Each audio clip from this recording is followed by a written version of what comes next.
ஆண்டவராகிய இயேசு கிறிஸ்துவின் நாமத்தினாலே என் அன்பின் வாழ்த்துக்கள். கர்த்தர் உங்களை ஆசீர்வதிப்பாராக. தொடர்ந்து அதிகாலையில் தேவனோடு நாம் வேதத்தை தியானித்துக் கொண்டு வருகிறோம். இந்த நாளில் தியானத்தின் வசனம் மத்தேயு 20வது அதிகாரம் அதனுடைய 34வது வசனம். இயேசு மனதுருகி அவர்கள் கண்களை தொட்டார், உடனே அவர்கள் பார்வையடைந்து அவருக்கு பின் சென்றார்கள். இதை கேட்டுக்கொண்டு இருக்கிற என் அன்பு சகோதரிகளே சகோதரர்களே, இயேசு மனதுருகிற தெய்வம். இங்க பாருங்க, 30வது வசனம் சொல்லுது, அப்போது வழி அருகே உட்கார்ந்திருந்த 2 குருடர் அவர்கள் வழியே வருகிறார்கள் என்று கேள்விப்பட்டு, ஆண்டவரே தாவீதின் குமாரனே எங்களுக்கு இறங்கும் என்று கூப்பிட்டார்கள். இப்போ கூட இருக்கிறவங்களும் அதட்டுறாங்க, எதுக்கு கூப்பிடுறீங்க, வேண்டாம்னு கூப்பிடாதீங்க.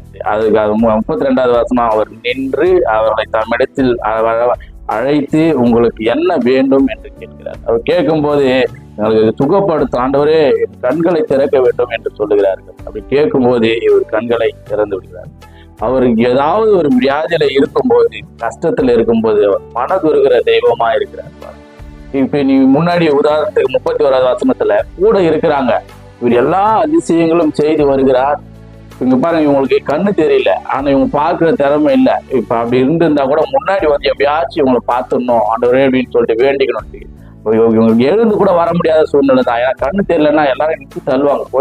கொஞ்சம் நெஞ்சம் பேர் கிடையாது, லட்சக்கணக்கான ஜனங்கள் அவரை சுற்றி வருகிறார்கள். அப்படி வரும்போதுதான் அவங்க அந்த ஜனங்களை மீறி அவங்களுக்கு காது கேட்க வேண்டும் என்று எவ்வளவு சத்தமா கூப்பிட்டுருப்பாங்க. அப்படி யோசிச்சு பாருங்க. அப்படி கூப்பிடும்போது அவர் நின்று அவர் கூப்பிட்டு என்ன வேண்டும் உங்களுக்கு அப்படின்னு சொல்லிட்டு கண்களை திறந்து ஆனா கூட இருக்கிறவங்களுக்கு அந்த அவங்களோட நிலைமை, அவங்களுடைய கஷ்டம் புரியல பாருங்க. கூட இருக்கிறவங்க ஊழியக்காரங்க தான், 12 சீஷர்கள் பெரிய ஊழியக்காரங்க தான். ஆனா அவங்க பாருங்க அதட்டுறாங்க.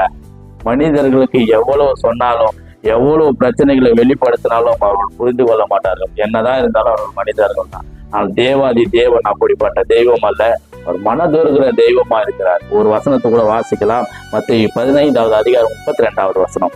பின்பு இயேசு தம்முடைய சீஷர்களை அழைத்து ஜனங்களுக்காக பரிதபித்து, இவர்கள் என்னிடத்தில் 3 நாள் தங்கியிருந்து சாப்பிட ஒன்றுமில்லாது இருக்கிறார்கள், இவர்களை பட்டினியாய் அனுப்பிவிட எனக்கு மனதில்லை, வழியிலே சோர்ந்து போவார்களே என்றார்.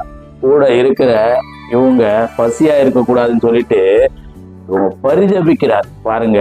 வியாதியில இருக்கும்போது மனம் துருகிறார், கூட இருக்கிறவங்க பசியா இருப்பாங்களே என்று பரிதபிக்கிறார். இப்படிப்பட்ட தெய்வம் யாருக்கு கிடைக்கும் யோசிச்சு பாருங்க. பரிதபிக்கிற தெய்வத்தை நம்ம விசுவாசிக்கிறது இல்லை. நமக்காக மனதுருகிற தெய்வத்தை நம்ம விசுவாசிக்கிறது இல்லை. லாசருக்காக அழுகிறார், லாசரு இறந்ததுக்காக நமக்காக அவர் அழுகிற தேவனா இருக்கிறார். ஆனா அவரை நாம விசுவாசிக்கிறது இல்லை. 12 வருஷமாய் ஒரு வியாதி போட்டு பெரும் வியாதி உள்ள ஒரு ஸ்திரீ வந்து அவரை தொடுகிறார். வஸ்திரத்தை தொட்டாவது நான் சுகமாயிடுவேன். அவர் தொடும் பொழுது அங்க சுகம் கிடைக்கிறது. இவர் வந்து தொடும்போது அங்கு கண்கள் திறக்கப்படுகிறது, காது கேட்கப்படுகிறது. இறந்தவர்கள் உயிரோடு இறந்திருக்கிறார்கள். இப்ப எப்பேற்பட்ட பெரிய தெய்வத்தை நாம் ஆராதித்துக் கொண்டிருக்கிறோம் என்று யோசித்து பாருங்கள். ஆனா இன்னைக்கு நம்ம தொட யோசிக்கிறோம். நீங்க யோசிக்கலாம், ஒருவேளை அன்னைக்கு இயேசு கிறிஸ்து இருந்தாரு, அவர் தொட்டாரு சுகம் கிடைத்தது, இவங்க போய் தொட்டாங்க சுகம் கிடைத்தது. இப்ப எங்க பிரதர் இருக்கிறாரு? அவர் நேற்றும் இன்றும் என்றும் மாறாத தேவனா இருக்கிறார், இருந்தார், இருக்கிறார், இருப்பார். ஒரு மரண பரியந்தம் நம்மை நடத்துகிற தேவன். ஆகையால இப்பவும் அவர் இருக்கிறார். இங்க பாருங்க, வேதம் இதுதான் தேவன், இதுதான் வார்த்தை. யோவான் 1:1 சொல்கிறது, ஆதியிலே வார்த்தை இருந்தது, அந்த வார்த்தை தேவன் நிலத்தில் இருந்தது, அந்த வார்த்தை தேவனாய் இருந்தது. வார்த்தை தான் தேவன், தேவன் தான் வார்த்தை. இதை நீங்க விசுவாசிச்சு, இதை நீங்க படிச்சு, இதன் பிரகாரம் நடந்தாலே உங்கள் வியாதிகள் உங்களை விட்டு போகும்.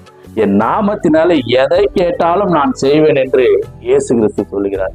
இயேசுவே என்னை சுகப்படுத்துங்க, இயேசுவே என்னை குணப்படுத்துங்க. கொஞ்சம் நெஞ்சம் அதிசயம் கிடையாதுங்க. 1 மணி நேர ஜெபம் எங்க சபையில நடந்த ஒரு பெரிய ஆச்சரியம். 1 மணி நேர ஜெபம், பிளட் கேன்சர் மாற்றப்பட்டது. எந்த ஹாஸ்பிட்டல்ல பிளட் கேன்சர் இருக்குதுன்னு உறுதி செய்யப்பட்டு காட்டினாங்களோ அதே ஹாஸ்பிட்டல்ல 1 மணி நேர ஜெபம் நைட்ல செய்யும் போது மறுநாள் 1 மணிக்கு அவங்கள கிழிச்சு போடுறாங்க. அன்னைக்கு 2000 வருஷத்துக்கு முன்னாடி இயேசு கிறிஸ்து இருக்கும்போது செய்த அதிசயம் மாத்திரம் இல்ல, இன்னைக்கு இயேசு கிறிஸ்துவின் நாமத்தினால எதை கேட்டாலும் அதை செய்கிற தேவனா இருக்கிறார். பாருங்க, பிளட் கேன்சர் மாற்றப்படுகிறது. பெரிய பெரிய வியாதிகள் நாங்க போய் ஜெபிக்கிறோம், கர்த்தர் சுகம் கொடுக்கிறார். உங்களுக்கும் சுகம் கொடுக்க விரும்புகிறார், உங்களுக்கு சமாதானம் கொடுக்க விரும்புகிறார். அவர் அன்பு பெரிய அன்பு, ஒரு மனிதரால் செலுத்த முடியாத அன்பு, தேவனுடைய அன்பு. நம்ம நேசிக்கிறவராக இருக்கிறார்.